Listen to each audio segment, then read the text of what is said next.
خۆشک و برایانی بەڕێز سڵاوی خۆی گەورەتان لێبێت دیارە ئەمڕۆ لەگەڵ ئەم هاوڕێ عەزیزانەیە کاک محەممەد ڕەوف ڕۆژنامەنووس و کاک دکتۆر شێرکۆ کاک دکتۆر شۆڕش حەسەن ببوورە مامۆستای زانکۆ لە خزمەتان ئابین بۆ گفتوگۆ لەسەر بابەتێکی گرنگەویش کێشە سیاسی و ئابوووریەکانی نێوان هەرێم و بەغدا. جا بەڕاستیەکەی من نەمەوێ زیاتر ڕای هاوڕێیان و برایان وەرگرم بە دوجار ئەوەی کە پێویست بێت لە خزمەتانە بیڵێم. ئەو کێشە سیاسی و ئابووریانەی کە ئەمڕۆ لە دنیای ئێمە هەیە و پێگومان ڕەهەندێکی ناوخۆیە و ڕەهەندەکەی ترشان پەیوەندی بە بەغداوە هەیە بێگومان کاک محەممەد. نازانم ڕای جەنابەت لەو ڕۆ پێمان خۆشە کە جەنابەت. بەڵێ بەناوی خوای گەورە دیارە کێشەکانی نێوان هەرێم و بەغدا کێشەیەکی ئانی نین، ڕەگ و ڕیشەیەکی لە دوای پرۆسەی ئازادی عێراق و ڕوخانی ڕژێمی بەعسەوە هەیە 2003 بەشێکی پەیوەستە بە بەغدا، بەشێکی پەیوەستە بە هەرێمی کوردستان. ئەوەی کە پەیوەستە بە هەرێمی کوردستان لە ئێستادا چڕ بۆتەوە لەسەر نەوت و پارە. کۆمەڵی پرسی دیکە هەیە، پرسی ناوچە جێناکۆکەکان، مادەی 140 دەسەڵاتی فیدراڵی، کۆمەڵێ پرسی دیکە هەیە. ئەوەی کە ئێستا چڕ بۆتەوە پرسی نەوت و پرسی موچەیە لە بودجەیە، پرسی نەوت و بودجەوە هاتۆتە سەر موچە. یعنی شێواز و فۆرمی کارکردنی بەرپرسانی هەرێمی کوردستان بۆ مامەڵەکردن لەگەڵ بەغدا نەتیجەی چەند ساڵی ڕابردوو ئەمە ئەنجامەکەیەتی کە ئەیبینین کە وەفدی هەرێمی کوردستان، وێنەرانی هەرێمی کوردستان دەچنە بەغدا بۆ ئەوەی بۆ بەدەستهێنانی بڕێک پارە. ئێستا لە شاری عێراقیە کاتی وەفدی هەرێمە چێ بۆ بەغدا هەمویان ئەڵێن هاتوون تورەگە بۆ پارەی بەغدا و بەسرا بدورن بۆی ببەنەوە بۆ هەرێمی کوردستان. ئەمە دەرەنجامی سیاسەتی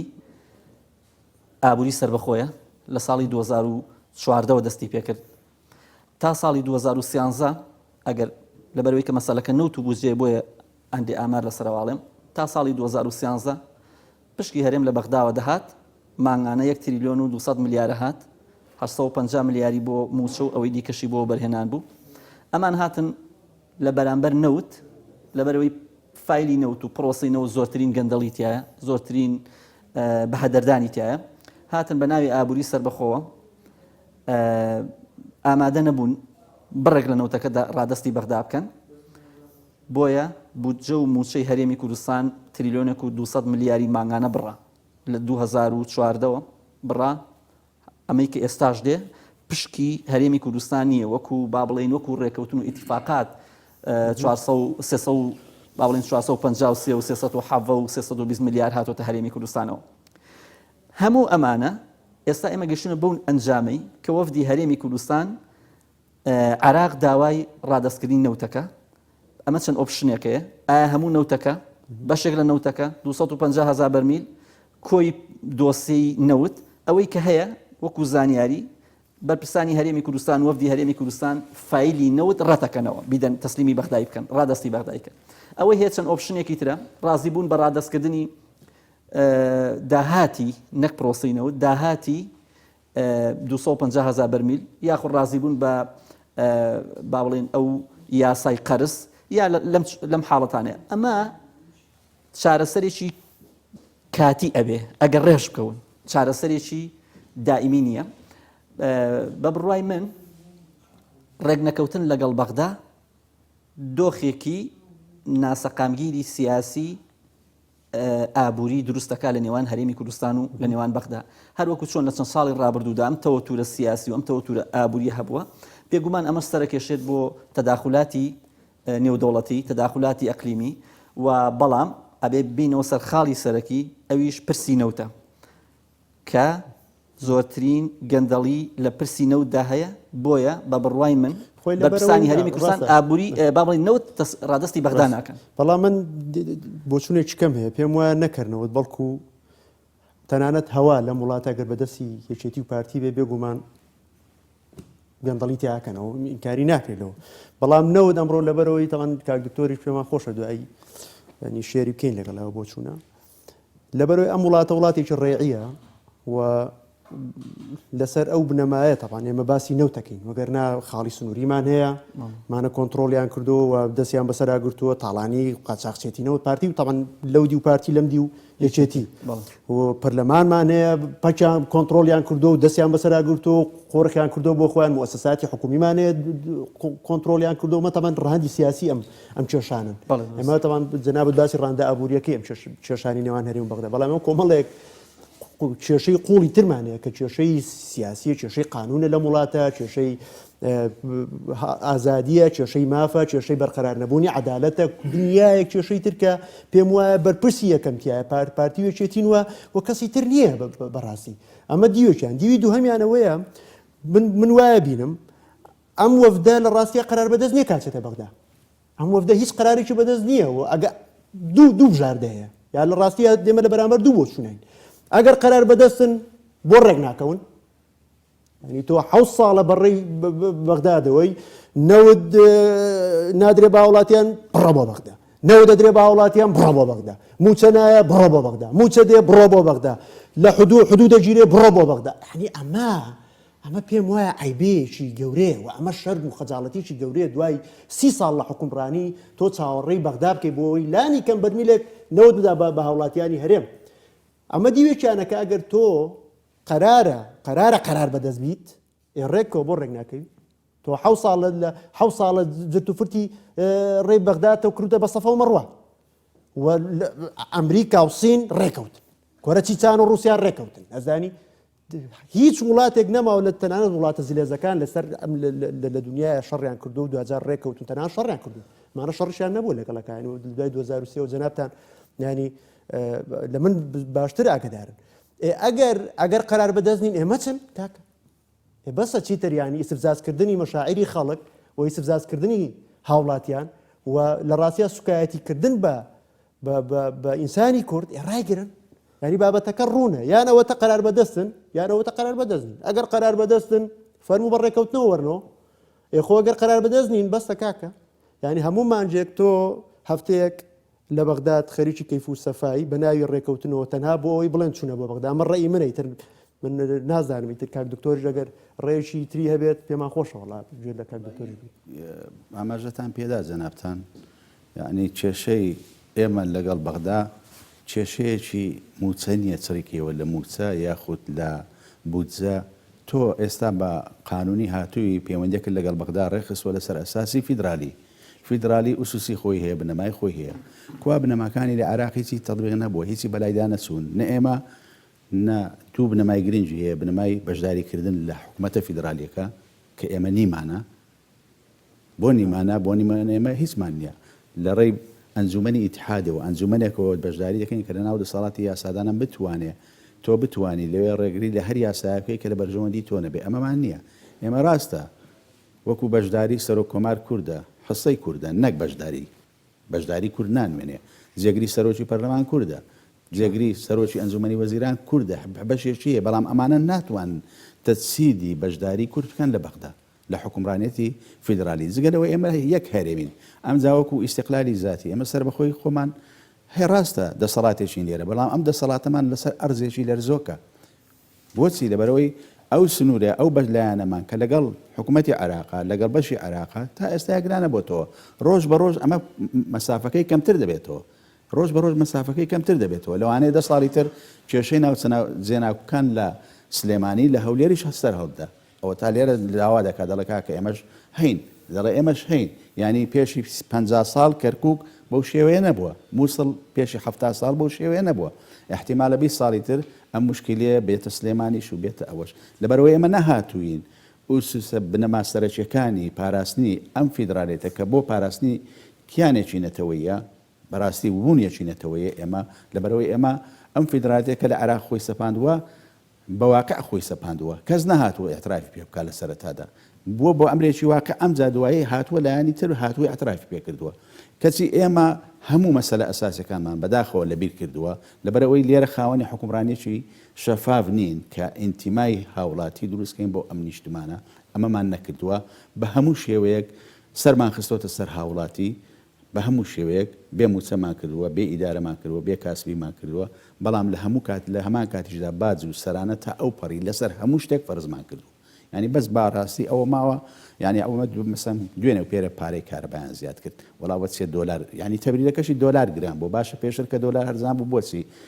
ینی سعرەکەیتان گران هەرزان نەکرد کە $، هەرزان بوو لە جا خۆی ئەم ناشەفافیە لە حکومڕانیەتەیە ئێستا گەیاندینی ئەم ڕۆژە ئەجی ناخۆ بەڕاستی من قەناعەتم وایە ئەگەر بەغداش هیچ نەنێرێ بۆ ئێرە ئەمانە ئیمکانێتی ئەویانەیە ژیانی خەڵک دەستەبەر بکەن هەر وەکو لە پێش 2003 وا بوو لە پێش 2003 خۆ بەغدا هیچی نەدەنارە بەڵام ژیانی خەڵک دەستەبەر دەکرا موچە دەدرا ئەمە دەدرا بەڵام چکە تۆ هەر ئەمە نییە کە بەغدا دەینێرێ دەیان خۆت نەوت دەنێری ئەی فرۆشی غاز دەنێری ئەی فرۆشی سەرچ خاڵی سنووری تێ دەیان داهاتی تری تێ لە ناوخۆ بەڕاستی وەکوتم ینی هیچ شتێک نەماوەکە ڕسومات و باجی ئەگەر دینارێکە نەیان کرد بێتە 20 دینار 20,000 ئەگەر 1000 دینارە نەیان کرد بێتە 20,000 کەواتە تۆ کە ناتوانی دەتەوێت ناتوانانی ئیدارەیەکی باش بکەیت ئەمەش وەزئی وڵاتەکەی جا کێشەکە لەوە نییە تۆ دەچی ئێستا ئێمە وەکو مفاوەزاتەکانی سەردەمی شەستەکان ئەها وەفد چوو بۆ بەغداوە هاتەوە کاکە تۆ قانون دەستوری عراقی دەڵێ ئەترافمان کردووە بە هەرێمی حکوومەتی هەرێمی کوردستان حکوومەتێکی بەشێک وەختەیەکی فیدراالی لەنا ئەم دەوڵەتە تۆ وەرە بە دوای موچەدا مەگەرە وەرە بە دوای ئەساسیەتەکانی ئەوە دابگەڕێ کە تۆ هەرێمێکی لەناو ئەم دەوڵەتە فیدراالی ئەوەی پێویستە بۆ تۆ لێرە لەناو خاچی هەرێمی کوردستان سنوورەکە سەخت کەرەوە تا ئێستا ئەمە پێداگیریمان لەسەرەوە نەکردووەکەوە مادەی 140 جێبەجێ بکەین هەر ڕژ کاڵ بۆتەوە تا ئێستا پێداگیریمان نەکردووە لەسەر ئەوەی کە لەناو پەرلەمانی عراقی ئەو ئەنجومەنەی تر کە پێویستە دروست بێ و هەرێم پشتی هەبێ لەناو ئەنجومەنە کە بتوانێت ڕێگری لە هەموو یاسایەکە کە لەناو دەسەڵاتی یاسادانان دەربچێ تا ئێستا نەمانتوانیوە لەناو دادگای فیدراالی بتوانین خەڵکێک دابنێن کە لەوێ بڕیارێک لەسەر یاسایەک لەسەر نیزایەک لە بینی هەرێمی کوردستان و ئەو لا دەرنەچێ ئەگەر لەبەر دژی بەرژەوەندی کورد بێ یعنی نەک بە هەندێک بڕیار دەرچووە لە محکمەی ئیتحادی بەڕاستی دژی بەرژەوەندیەکانی کوردە بە ئینحیاز محکمەی ئینحیازی کردی من مەسئولیشم لەو قسەیە ئەم حالەتانە بۆ تۆ ئەمانە نەکردووە کەواتە تۆ مەسەلەی ئێستا دەچی بۆ بەغدا بۆ موسە ینی شتێکی بەڕاستی ئەو پەڕی شتێکی قیمەتی نییە لە کاتێکدا تا دوێنێ وەزیری دارایی کورد بوو لە عێراق وەزیری دارایی کورد بوو سەرۆک کۆمار کووردە کۆمەڵی خەڵکی تر کە پۆستی گرنگیانەیە باشە ئەم کێشەیە بۆ خۆ ئەمە هەر ئەسڵە مەسئولیەتی حکوومەتی فیدراالیە بە پێی دەستور مادەی 4 دەبێ هاوڵاتیانی عێراقم و یەکسان بن مانای نییە کارمەندێکی ئێمە لێرە لە ساڵێکە 5 موچە بە لێبڕینەوە وەربگرێ و کارمەندێکی لەو دیەوە 12 موچە وەرگرێ بە کامیلەوە باشە ئەمە سەرۆک کۆماری عێراق لەکوێ پارێزەری دەستورە ئەگەر پارێزەری دەستورە دەبێت بۆ قسەناکە بۆ دەنجینە دوو مامۆستا لە کەرکووک لە یەک قوتابخانەیە هیچیان هەموو مانگێک وەرەگرێ لە کاتی خۆیان ئەمانی سەر بە هەرێمی کوردستانی بە دوو مانگ جارێ وەرەگرنەوە بۆ خۆی بەڕێز پەرلەمان ینی مەسەن جێگری سەرۆکی پەرلەمان کوردە بۆ قسەناکە فعلا زۆر ڕاستە ینی تۆ سەرۆکی کۆمار لەکوێ خەوتووە ینی ئەمە پارێزەری دەستوری ئەم هەموو ڕایۆشکار و ئەم هەموو پەرلەمانتار و ئەم هەموو وەزیر و سەفیر و گزیرە لەکوێن کامۆفدانە لێرەوە بە ڕێگای بەغداون زۆر هەمووی سوێندیان خواردە و سوێندێک کە لە مادەی 50 دەستوراتەوە کە دەستورەکە پارێزن مەبادیەکانی دەستورەکە پارێزن یەک لە مەبدە ئەگرینگەکانی دەستورەکە ئەوەیە مەبدەئی مساواتە بۆ هاوڵاتیان ئێمە هیچ یەکسانێک نیە لە نێوان هاوڵاتیانی هەرێمی کوردستان لەگەڵ ئەوانەی لە دەرەوەی هەرێمی کوردستان ئەوە هەمومان ینی خۆشیان ئەستی بەڵام بەشێکی پەیوەندی بۆیە کاک محەممەد وەڵا ویستی قسە بکە بەشێکی پەیوەندی بۆیە من پێم وایە کاکە دکتۆر ینی ئەمان وازەحە کاک محەممەد شەندێک داتاوشی باشی لای پێم وایە بێ دوای ئەتوانێت بیخاتە ڕوو ئەمانە بێنەوتەکە بدەن و بەغدا پاریان بداتێ وازەحە یعنی وەک ئەوە بڵێ یەک یەکسانە بەدوو زۆر معادلەیەکی قورس نییە ینی لۆگاریتم نییە لی تێنەبیت ئالۆز بێت وەکەوە یەکسانە بەدوو پارە بنێرە نەوت بنێرە پارە دێت نەوت نەنێری پارە نایەت ئەمان بۆ نەوتەکە نانێرن طبعا ئەوە لەگەڵ دۆستێکی خۆمانە لەو ڕۆژانە و ناقشەوەمانە کرد کاکە بە کورت و مختصری ئەگەر عێراق ئێستا کاڵێم نزیکەی $1 ملیار نێرێت $900 ملیۆن نێرێگەرەمانە نەوتەکە بنێر نەک داهاتەکە چکە ماڵن داهات 900 ملیار دینار 900 ملیار دینار بەڵێ ئەگەر بێت و بەغداد ینی 2 تریلیۆن دیناریش بنێرێ ئەمان هەر پارەکە نەوتەکە تەسلیم ناکەن لەبەرەوەی نانوێت مامەڵە لەگەڵ پارێکی شەفافا بکەن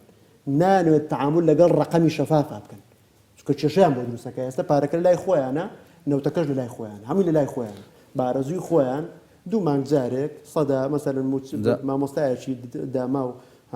قوربەسەر دوو مانگ جارێک ئەگەر با بڵێن ملیۆنێکی هەبێت 120 لە ڕێگاوە لێ ئەڕۆن 800,000 بە دوو مانگ جارێکی دەنێ 400,000 دینارەکە نەوتەکەش بە دۆلارە فرۆشن پارەکەش بە دینارە دەن تۆ موچەکە بە دینارە دەن نەوتەکەت بە دۆلارە فرۆشن حسابی خۆت کە ئەو بازاڕێک کە ئێستا قۆرخیان کرد و شتیان بڕۆتە ئاسمانە ڕووک جەنابەت کە ئاماژە پێدا و کاک محەممەدیش دوجار پەیوان بەسەری زیاتر قسە بکە هەموو تەعاملی بازاریان فڕانوە شتی بازاریان فڕانوە باجیان زیاد کردو مەسەن لەسەر خەڵک دنیایەک ڕسوماتی زۆر بێمەعنا دنیایەک تەکالیف و سەیر و سەمەرە لە کاتێکە تەعاملیش بە نەوت بە دۆلارەکە ویستم ئەوە بڵێم کاک هیمدان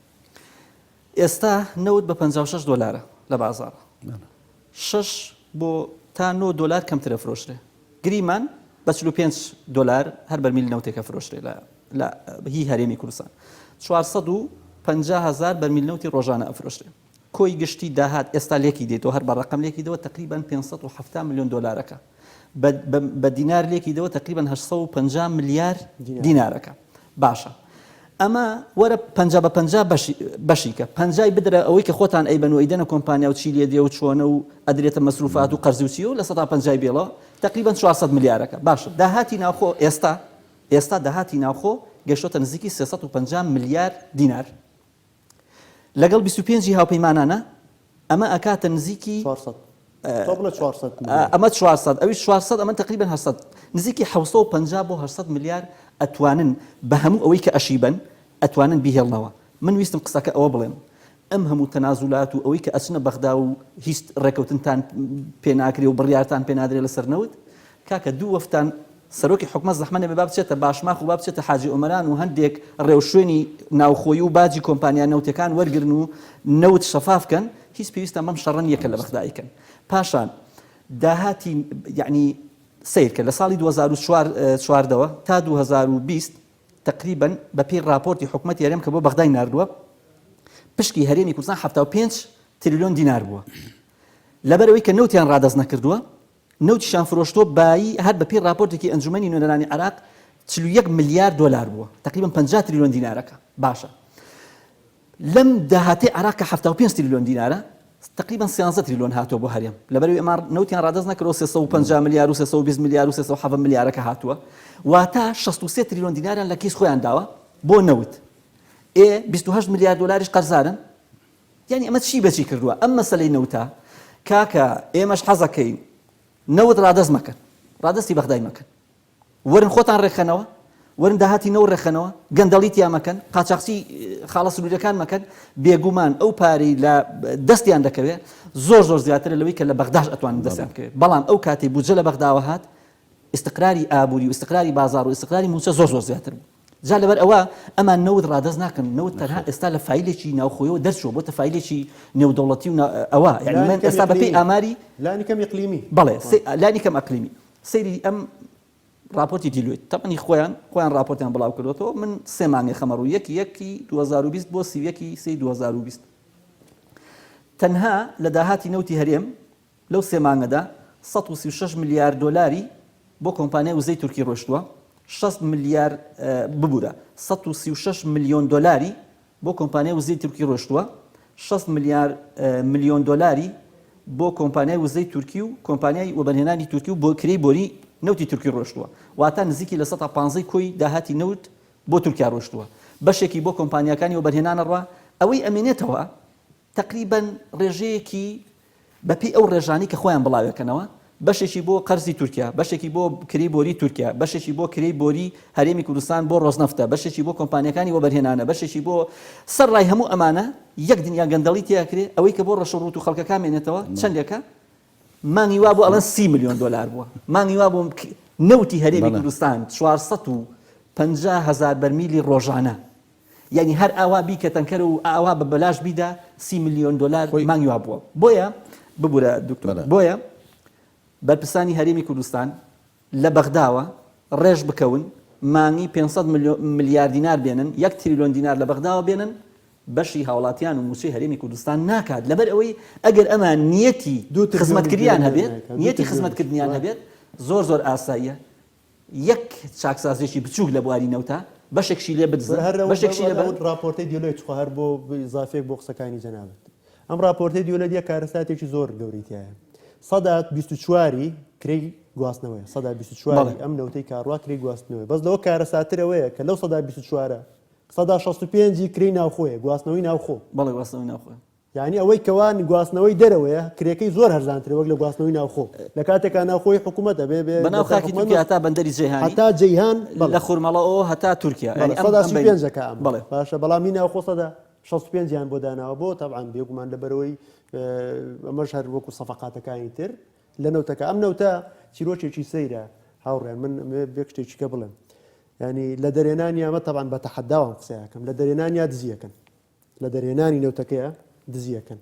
لە خستە ناو بۆڕیە دزیەکەن ئەوە دوێنێکە هینێک بڵاو بۆ تۆ خەبەرێکە لە بۆڕێکە کون کراوە لە گواستنەوەیە کە لە ناوخۆی هێشتا نەچۆتە خاچی تورکیا دزی لەکەن 165 لەو ئەو 124 هی کرێی گواستنەوەی ناوخۆیە لە فرۆشتن یا دزی لەکەن کە ئیفرۆشن کەس نازانێ ئەم نەوتە دانراوە گۆڕی پارەی کارەساتەکە ئەوەیە کە پارەکەیە تۆ بە دۆلار بە هەمان شێوە کە خانە باق و باقی خوانێ هەر دزی لەکەن لە کۆی داهاتی نەوتە ڕابوو ئاڵوگۆڕ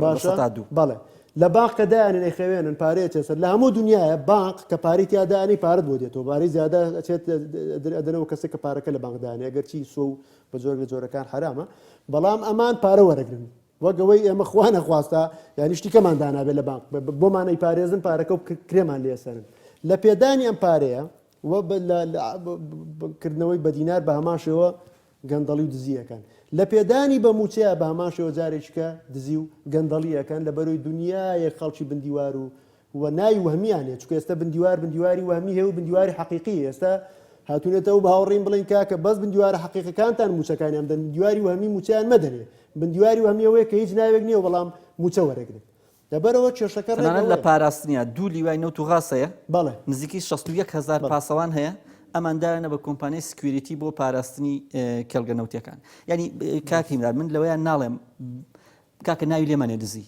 بە ئاشکرا ئەمانەی بن باشترا دزی بۆ ئەڵێ کاکەوە دوو لیوات هەیە تاعین کراوە بۆ پاراستنی کێڵگە نەوتیەکان بەڵام لیوایەکیان لە عربەت بۆ نمونە فەوجێک لە عربەت دانراوە فەوجی لە پیرمەگرون کەسی سکوریتیان ناردوو بۆ خۆرمەڵە و بۆ کۆرمۆر و بۆ شۆوانە هی کۆمپانیا حیزبەکانی خوان جا لەبەرەوە ویستم ئەلێریا بێمەوە سەر بابەتە ئەسڵەکەی بەغدا و هەرێمی کوردستان واتە بەم نیەتەوە کارکردن لە هەرێمی کوردستان بەم فۆرمی ئەوەی ناوێنن چاکسازی بەما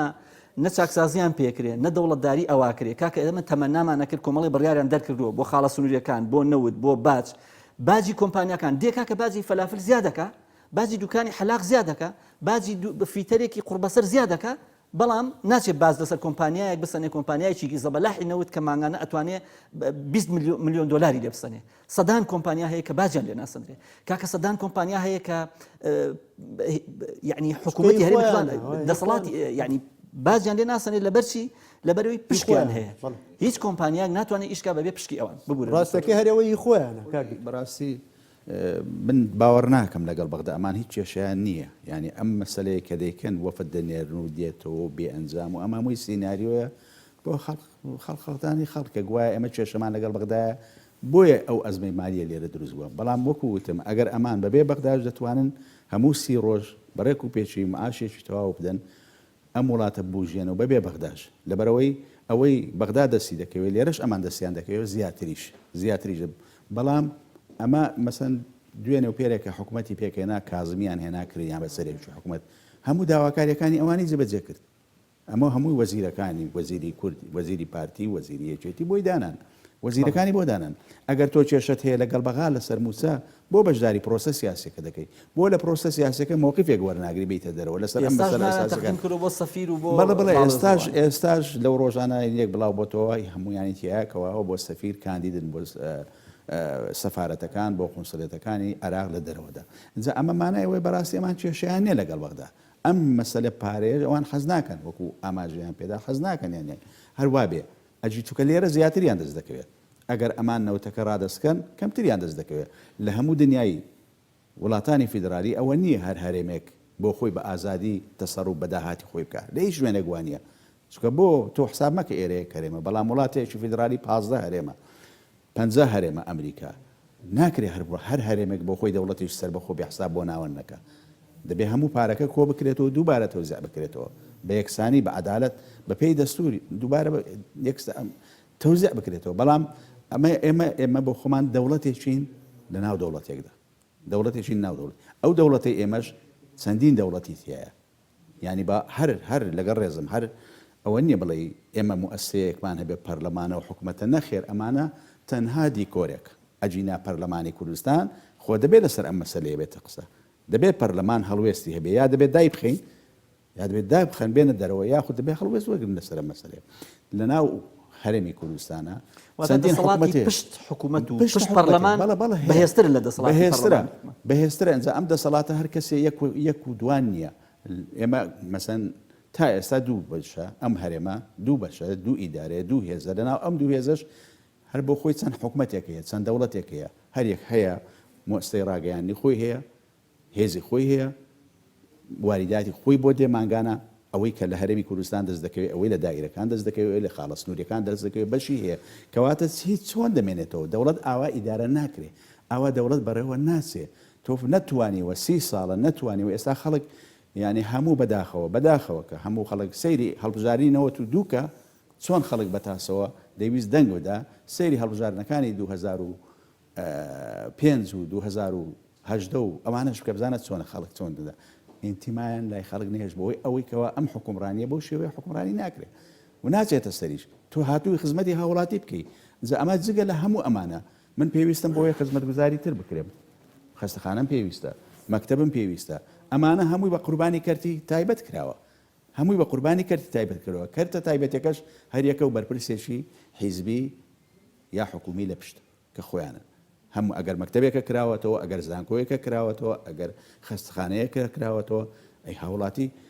وای لێ هاتووە هەموو کەرتە گشتەکان، شوێنی کەرتە گشتەکان، خەستەخانەیە، مەکتەبە، شوێنی ترە، هەموو پشتگوێ خراوە، هەموو پشتگوێ خراوە. خەڵک ناسێ ناچاری تۆ ڕوو لە خەستەخانەیەکی حکومی ئاهلی بکەی لەبەرەوەی لەوێ خزمەتگوزاریەکان وەک پێویست نییە. هەموو کەسیش ئەو ئیمکانێتی نییە. ئێمە لە هەرێمی کوردستان هەر کێشەکەمان ئەوە نییە، ئێمە نەهاتوین لە 92 استراتیژیەکمان هەبێ، استراتیژیەکمان دانەبێ بزین بەپێی چەند 5 ساڵێک چیمان کردووە چیمان نەکردووە. نەخێر لە 92 تا ئێستا لەناو یەک بازنەی بەتاڵ دەخولێنەوە، تا ئێستا لەناو بە یەک بازنەی تا ئێستا ئێمە بەرنامەیەکمان نیە لەگەڵ حکوومەتی عێراق لەگەڵ لایانی عێراقی چۆن بە چ دەرچەیەک دەرچین، ئایا بەو فیدرالیەتە بمێنینەوە جێگیریکەین یاخود شتێکی تر بکەین. بۆ نمونە ئێمە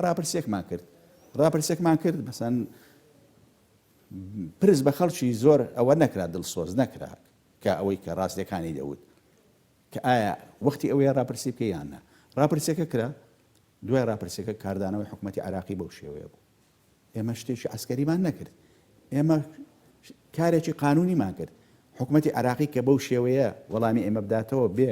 هەموو ناوچە دابراوەکانی دەست بەسەرداگرت، تۆ هیچ هەڵوێستێکن نەبوو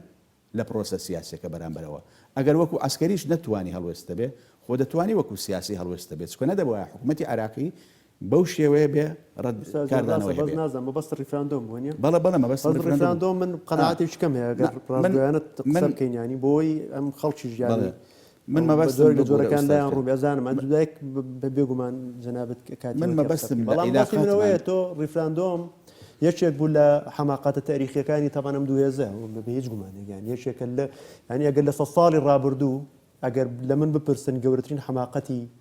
ینی ئەم سیاسیانە لە ئەم نەریتە سیاسیە تەمەن نەریتی 60 ساڵەیە و تا ئێستا ئەمانە نوێنەری نەریتن. پێم وایە ڕیفراندۆم ئیتر ینی ئەحمەقانەترین قەرار پێدایم بۆیە تۆ باجەکەی 16 ئۆکتۆبەر بوودات و 16 ئۆکتۆبەریش بەماشەوە 100% هاوڕام لەگەڵ تا کە ئەمانە لانی کەمیان توانی ڕاست بکەن لەگەڵ خەڵکا درۆ لەگەڵ خەڵک نەکەن. لانی کەمیان ئەمە عەرزیان تەسلیمی جێشی عێراقی کرد و تەبان جێشی عێراقی بەدەستور هاتۆتەوە و وەکو جەنابت فەرمووت خۆ ئەویش بە ناقانونی هاتووە کاکە من تاپۆیەکی ڕۆژمێ دەستورە ئێوە خۆتان دەنگتان لەسەر داوە لە 2005 پێکەوە نووسیمانە تۆم دەستورانە کەرکوب مناطق متنازع عەلەیە ناوچەی کێشە لەسەرە ناوچەیەک نییەک لای بووبێتەوە بۆ عێراق یان بۆ با بڵێن هەرێمی کوردستان. تۆ هاتووی بە عەنتەریات بەبێ ئەوەی بگەڕێیتەوە بۆ ڕای خەڵکە پاکەکەی کوردستان خەڵکی پاچی کورد بەبێ تەنانەت ئەوانەشیان تەخوین نەکرد کە بۆ من وەختی خۆی ئێمە ئەنجومەنێکمان دروست کرد نابۆ ڕیفراندۆم ئەو نەخێر لە ئێستادا تەبان کۆمەڵێک برادری ئەزیزی تیا بوو و سەرۆکی جوڵانەوەی نوێش کە ئێستا سەرۆکی جوڵانەوەی نوێە ئێمەیان تەخوین کرد کاکە من دەیان سەدان پۆستمان لەسەر کرا و توانە با دەوڵەتەکە دروستکەین بزانین چۆن شار بەدەردانەکەین ئەوەش نەتیجەکەی بوو 16 ئۆکتۆبر طبعاً بە هەماشەوە تەواوکەری پرۆسەی ڕیفراندۆمیانی دوو دیوەک دراون ینی ڕیفراندۆم دیوەکەیەتی و پێشم وایە بە هەماشەوە 16 ئۆکتۆبر دیوەکەی تریەوە دراوە ئەم پرۆسەیە وەکو نمونەیەک هێنامەوە ڕاست ینی ئەمە لەبەرەوەی نەهاتوین کارێکی عسکەری بکەین بەرامبەر حکوومەتی عراقی پرۆسەیەکی سیاسیمان کرد باش خراپ ئەمە شتێکی ترە لەوانەیە منیش لەگەڵ ئەمە نەبووم کە ئەوە کاتی ئەوە نەبووە ریفراندۆمی تێدا بکرێت لەگەڵ ئەوە نەبووم ڕێی خۆشم داوە قسەشم لەسەر کردووە و تاریشم لەسەر نووسیوە بەڵام کە کرا کارێکی سیاسیە پرۆسەیەکی سیاسیە ناکرێت کاردانەوەی ئەو بەر بەو شێوەیە عسکەری بێ ئەگەر من نەتوانم بەهێز وەڵامی ئەم تێرشە بدەمەوە وەدلانی کەم دەتوانم وەکو هەڵوێستێکی سیاسی لەناو پرۆسە سیاسەکە هەڵوێستێکی ترم هەبێ بەڵام ئەمە پێچەوانەوە بینیمان هەموو بەرپرسەکانی ئەم هەرێمە ڕایان کردەوە لای عەبادی ئەو وەختە هەمووی بەپەلە لە ڕایان کرد وەک ئەوەی بەشیان نەخورێ بەداخەوە ینی دەکرا هەرێمی کوردستان هەڵوێستێکی تری هەبێ ئێستاش دەکرێت ئەگەر بیانوێ بەڵام خۆیان نانەوێ بەڕاستی حکومێکی شەفاف حکومێک دروست بووم ئیدارە بکەنکەوە خەڵک بە هاوڵاتی خزمەت بە هاوڵاتی بکرێ ئەجینە حکومەتی عراقی ئێستاش دۆخی زۆر خراپە دەکرێت ناچارە بەڕاستی لەبەرەوەی تۆ سیر مەکە مەسەن تا ئێستا هەر ناوچەی خەزرایە نەیتوانیوە کۆنتڕۆلی هەموو شوێنەکان بکە ناتوانێت کۆنتڕۆل لە بەرامبەردا دکتۆر ئەمیش دۆخی خراپە حکومەتی هەرێمی کوردستانی دۆخی خراپە ئەنی من مەبەستم یەک شتە لێرەدا ئەوەی بەڕێز باسێکی دروستە بەڵام هەرێمی کوردستان جگە لەو پلانانەی ئەم حیزبە سیاسیانە بۆ خۆیان هەیە بۆ بەرژەوەندی خۆیان هەیە ئەگەر نا تۆ لە ساڵی 2005ەوە لە دوای دەستورەوە باسی مادەی 140 کەشە لە سەرەکانەکەی بەس بە قسە 2007 وادەکەی کۆتایی هات ئێستاشی پێوە بێ هەرڵی کاکە ئەو مادەی 140 کەسێک باسی کا یەکسەر تۆ هەڵەچی بەبێ ئەوەی بزانی کاکە ئاخر مادەی 140 ئێستا لە بەرژەوەندی تۆیە من توێژینەوەیکی گەورەم کرد لەسەرەوە ئێستا مادەی 140 جێبەجێ بکرێ بە هەرسێ قۆناغەکەیەوە ڕاپرسیش بکرێت لە کۆتاییە کەرکووک لە دەسەدەی هەرێمی کوردستان کورد لە 165 ناوچە جناوەکان لە خانەقین و بەدرەجەسانە و لە جەسەدەی هەتا شنگال و سنوونی و ئەو ناوچانەی ئەملا تا مەخمور و کەرکووک و هەموو ئەو ناوچانە یعنی تۆ نزیکەی ئێستا بەرپرسانی هەرێمی کوردستان زانن ئەبووە بیانزانێت چەند گون لەو ناوچەنە ڕوبەرەکەی چەنە چەند ئینسانی تێدا دەژی چەند هین هەیە تۆ 16 قەزار لەو ناوچانەیە دوو پارێزگات هەیە 44 ناحێت هەیە ئایا تۆ ئەمانە چەندێ بیتەوە چەندێ لە خەڵکەکە بێت بۆیە بەرپرسانی هەرێمی کوردستان تەنها ئەزان مادەیەکی ناوی مادە 140 ئێستاش نازان دووسخورمات و بەشێکی کەوێتە چۆوە نازانن بەدرە و جەستان و شارەبانەکەوێتە چۆوە جا لەبەرەوە ئەمان ئەم پلانیان نییە پلانی استراتیژیان نییە ئەگەر پلانی استراتیژی هەبێ تۆ کەچی لەگەڵ بەغدا ڕێکەوی لەسەر پرۆژە بودجێک ڕێ ناکەوی ئەم ساڵ و ئەوە مانگی دووە 6 مانگی ماوە کۆتایی دێ ئەبێ لەسەرەوە ڕێبکەوی ئیستقراری ئابووری کە دوجار ئیستقراری سیاسی و ئابووری بە یەکەوە ئەتوانن وڵات ئیستقرار بکەن چۆن نەکرێ یعنی تۆ کە ئێستا بزانی ئەم پرۆژە بودجەیە تەنها ڕۆشتی بۆی ئەم پرۆژە بودجەیە پشتێکە تیا دەستکەوێ لە کاتێکدا لە ساڵی 2004ەوە تۆ لە 170 هەبووە ئێستاش بە ئیستقراری تۆ نەتوانیوە بیچەسپێنی ئێستا ئەڕۆی بۆ بەغدا داواکەی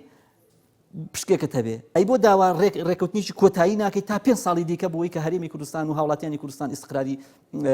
ئابووری بکەن دەسەڵاتی ئەوەی بەڕێزت لە هەمومان شارەزاتری لە بواری دەستوری ئەوەیە یعنی دەسەڵاتەکانی هەرێمی کوردستان تا ئێستاش ئیستقرارە هێزێک لەوێ بێ هەموو شتێک کۆتایی نایە کەواتە لە دەستورە تۆ هیچ چیت چەسپانوە ئێ باشە ئەو دەستورەی کە تۆ ئێستا ئەوها ئەڵیت و کاکە لە دەستورە لە بڕگەی ئەلفی مادەی پەنجاویەکی موقەتەکە و دوایی بوو بە دەستوری هەمیشەیی ناڵێ دەسەڵاتی ئیدارەی هەرێمی کوردستان تا 19 سی 2003 ئێواتە حکوومەتی عراقی کە هاتووە ئەو ناوچانەی گرتووە بە دەستور گرتوێتی ئەی تۆ هەموو خەڵکت هان نەداوە کە دەنگ بەو دەستورەدا ئایەکی تو پارتی خەڵکیان هان نەدا سەرکردەکانان خەڵکیان هان نەدا دەنگ بەو دەستورەدا هەر بەو دەستورەیە ئێ بەو دەستورە هاتوون ئەمەمانە ئەوە نییە من بەرگری لە سوپایەکی عراقی کە یا دژی ئەمە بەم ئەزانی چۆنە یەک خاڵ هەیە لێرەدا ئێمە تەمەناکەین دەسەڵاتداران و بەرپرسانی هەرێمی کوردستان باش بن بۆ خۆیان بۆ ئەوی بۆ هاوڵاتی باش بن کاکە بۆ خۆیان هەر بۆ سومعی خۆیان هەر بۆ سومعی هەرێمەکە خۆ تەنها کاکە بوو جە لانی سیاسی نییە ئەی ئەوم و ئازادی ڕادەربڕینە چی ڕۆژ بە ڕۆژ پاشەکشە ناکە تۆ کەسێک ڕۆژنامەنووسێکی ئەخزێنیتە زیندانەوە بەبێ ئەوەی لێپێچینەوە بەبێ ئەوەی دادگا مامۆستایەکی قوربەسەر داوای موچەکەیەکە خۆ چی کردووە ئێستا کاکە من ڕخنێ لە حکومەت گرم سبینێ لە پەیجەکان و سۆسیال میدیای خۆیانەوە هەزار قسە بۆ دروستەکەن باش ئەم حکوومەتە کاکە موچەکە بەر لە کاتی خۆیان چاکسازی بکە کۆمەڵی بڕیاری دەرکردو چاکسازی لە خاڵە سنوورەکان بکە تۆ جێبەجێ کە من دەستخۆشی لێکم جێبەجێ ناکەی ئەڵەم جەنابی حکومەت بۆ جێبەجێ ناکەی ئەوەشی پێ ناخۆشە باشە کاکە ئێستا ئێمە گوتمان کابینەیەکی نوێ هاتووە کارکتەرێکی ڕاستە هەر لە عایلەیەک و لەنەیەک هاتووە با بزانین ئایا ئەتوانێت بە بیرێکی جیاواز و بە شێوازێک و بە فۆرمێکی جیاواز بتوانێت چاکسازی بکە هاوڵاتیانی هەرێمی کوردستان لەژێر سایی ئەمەیە بە ئارامی بژین ئێکە ئەو ناتوانێت چاکسازیکە کاکە لە هەمومان نەزانین دوو ئیداریە ئەم لا یەکێتی باڵادەستەوە ئەو لا پارتی باڵادەستە ئێرە دنیای گروپی مافیایی هەیە و دنیای قاچاقچی لێکرێ ئەو لا بە منەظەمی ئەکرێ بابە سەرۆکی حکومەت لێرە دەسەڵات نیە خۆ توانین لە حاجی ئۆمەران و لە برایان خەلیل بیکەی خۆ ئەتوانی لە هەولێر و دۆک چوار بەڕێوەبەری گشتی بێنیتە سەر شاشە بڵێ کاکە بڵێ ئەمە گەندەڵیان کردووە ئێمە وەک ڕۆژنامەنووسان پشتیوانیەکەی ئەڵێن دەست خۆش بێ حکومەت توانیت وەزیرێ بێنیتە سەر سەرنجی خۆت ئێمە لە تا ئێستا استراتیزیەکمان نییە چۆن نەوەتو دوو هاتوین لە هەمان بازنێ بەتاڵ دەخورینەوە حکومڕانێتی شێفافمانە لە هەموو ئەم قسانە ئەوەیە ینی ئێمە زۆری ئۆباڵەکە هەڵەگرین لەوەی کە ئێستا مەسەن ئەم مەسەرەی ناوچە جێناوکان یا مەسەرەی ژیانی هاوڵاتیان لە هەرێم خەتای ئێمەیە بەڵام حکوومەتی ئەتیحادی مەسئولیت هەڵەگرێ ناکرێ هەرێمێک لێرە بە ئارەزوی خۆی بەم شێوەیەگە تۆ حکوومەتی ئیتیحادی چۆناتی ئەم ناوچانە دەگرێتەوە دەکرێت فشارێک بخەی بۆی کەوە هاوڵاتی لێرە بەم دەردەنەچێ بۆی هاوڵاتی بێ لێرە بەم دەردەنەچێ ناچاری بکەیتەوە ناچاری بکەی و چۆن لە کەرکووک لە بەغاو موسە لە کاتی خۆی دابش دەکرێت لێرە جوابێ نەک تۆ وەڵا ئیتر زیاتر ئەمان ژێر بەژێر حکوومەتی هەرێمی کورد ئەوانەی لە هەرێمی کوردستان لەگەڵ ئەوانەی بەغداش لێرە چاتر نین ژێر بەژێر تەنسیقیانەیە بەرجەوەندیان بەیەکەوەیە بەڕاستی ئەجینا ئەگەر حکوومەتێکی وەتەنی لە بەغدا هەبووە نیشتمانی لەوەیە بووە ئەم وەزعی ئێرەی قبول نەدەکرد لەمانە ئەوەی قبول نەدەکرد لەمانە بۆیە ئێمە لێرەدا ینی ئەوەی هەیە گەندەڵی و فەسادی بەرپرسان چۆنە لێرە لەوێش هەمان شتە خراپتر هەیە هەمان شتە ینی من نمونەشم بۆ هێناوە وتم هاوڵاتیانی ئێمە لە 92 چۆن چوون بۆ دەنگدان ئێستاکە چۆن خەڵک چیێڵێ ئێستا خەڵک چیێرە بڕۆ ناو هاوڵاتی ئەوە مەسەن ئەو بەرنامانەیەکەوە پێشکەش دەکرێت دەستێتە ناو هاوڵاتی قسەی خەڵک چۆنە 180 دەرەجە ینی عکس بۆتەوە لە تا ئەوەی کە لە سەرەتای ڕاپەڕین خەڵک بە حەماسێکەوە ئومێدی بەوانە خواست